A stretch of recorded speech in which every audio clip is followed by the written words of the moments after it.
Всем нам порой приходится делать трудный выбор, но решение, которое пришлось принимать супругам Нику и Бруклин Шнар. Всем нам порой приходится делать трудный выбор, но решение, которое пришлось принимать супругам Нику и Бруклин Шнар, Ник и Бруклин Скнар, это худшее, что могут пережить будущие родители. Когда Бруклин была беременна третьим ребенком, врач поставил ее перед фактом малыш родиться больным. Несмотря на это, супруги решили не прерывать беременность и поклялись, что будут любить сына, каким бы он ни был. Они еще не знали, какой невероятный сюрприз ожидает их в конце. Когда все уже было позади, Ник решил рассказать миру историю их сына, чтобы показать другим родителям, что чудеса случаются даже тогда, когда их ждешь меньше всего. 10 месяцев моя жена Бруклин носила под сердцем очень больного ребенка. Врачи сказали нам, что у него гидроцефалия.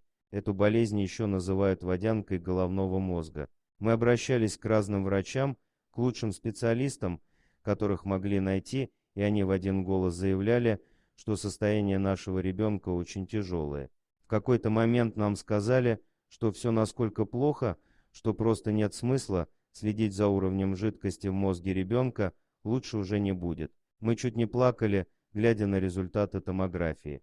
В какой-то момент врачи заявили, что с вероятностью в 90% наш мальчик умрет сразу после родов, а если и выживет, то страшно даже представить, какая жизнь его ждет. Мы встречались со специалистами, которые объясняли нам, как нужно будет поддерживать жизнь нашего ребенка. Мы пережили кошмарную лекцию о том, что в какой-то момент нам, может быть, придется прекратить оказывать эту поддержку и позволить сыну упокоиться с миром. Бруклин переехала в Цинциннати, где находился госпиталь, и жила в отеле рядом с ним на случай внезапных родов. Я постоянно метался между городами, пытаясь работать и заботиться о наших старших дочках. 8 июля я получил сообщение Бруклин в родильном отделении. Я поспешил в госпиталь.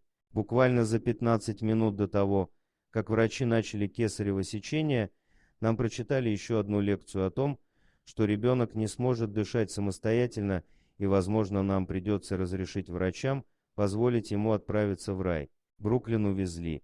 Прошло несколько страшных минут, и я услышал это. Мой мальчик кричал. Он дышал сам, он плакал за всю жизнь, я не слышал звука прекраснее. Он здоров.